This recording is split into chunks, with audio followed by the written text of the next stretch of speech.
Hi guys, it's Anime OVO and today is Chapter 13 of Shoji X Reader. Enjoy! Dobby yanked you through the portal and back into the bar and firmly grasped your arm. What did I tell you about your old life? Leave it behind! It's in the past now, he said. But you tried to speak, but Dobby quickly cut you off. Shut it! Go wash some dishes or something, he said. You sighed and walked over to the sink where the dirty dishes sat.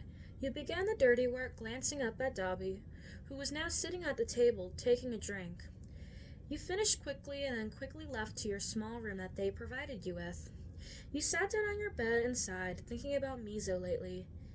He was all you thought about, whether it was when you were trying to sleep, doing housework, villain work, anything. The only thing that was going through your mind was Shoji.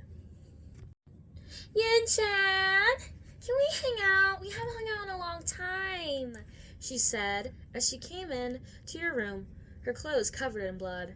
She sat next to you and began to sharpen her knife. What's the matter, Yin-chan? You seem down. Despite her voice sounding still cheery, as if she was happy you were sad.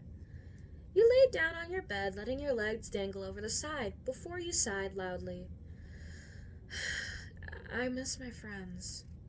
You rolled over to your side, facing away from her. You could hear her knives scraping on each other, causing you to cringe. Hey, Himiko? Yeah? Can you stop? She paused before sighing and putting her weapons away. She got up and began to head towards the door. Never mind. You don't seem like you're in a good mood. She blew raspberries at you before fully exiting your room. You threw your arm over your face, rubbing your eyes. You sat back up and looked at the spot Himiko sat, squinting your eyes. You reached out and grabbed a small object that had fallen out of Himiko's pocket. It was a key. You quickly shoved the key into your pocket and stood up, exiting your room. You buried yourself in your covers and began drifting off to sleep, smiling. Once you woke up, you grabbed your phone and checked the time. You saw Dobby had called you. You sighed and dialed his number to call him back. No answer. He must be doing villain work. You got up and reached in your pocket, realizing the key was still there. You could escape now. This was your chance. You couldn't leave without their permission, but now you had a key. You could leave any time you want. Without them knowing. But who knows, did they put a tracker on you? You figured it was best to leave your phone there just in case if it was tampered with.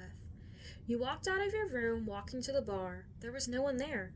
You pressed your lips together and looked down the narrow hall. No one there either. You smiled, walking to the door. You take the key and unlock it before taking off in a fast sprint down the street.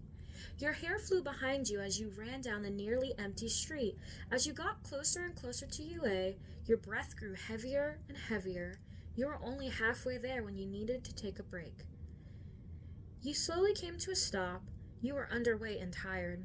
You looked up as your burning lungs prevented you from going any further. You looked around for a possible solution, and you saw a bike. That's only a little bit too small for you. You smirked, quickly running over and taking the bike. You quickly hop on the bike, but the little boy who owned the bike noticed. Hey, that's my bike, get off! Very sorry, I must borrow this, you said as you quickly pedaled away. Wait, no, that's my bike!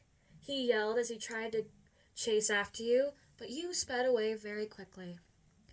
Because you were going so fast, the bike began to wobble. No!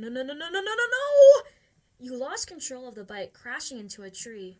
You got tangled with the bike and scraped your knee and your elbow. Damn it! You yelled before getting back up and getting back on the bike. You began to bike towards UA, crossing many dangerous streets.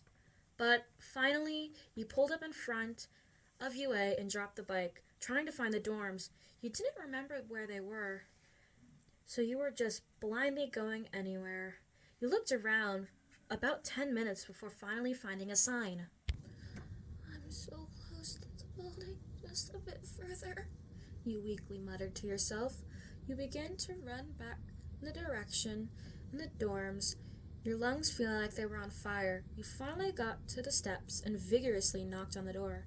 Aizawa opened the door, looking extremely tired. He looked at you before his face almost lit up. Yin!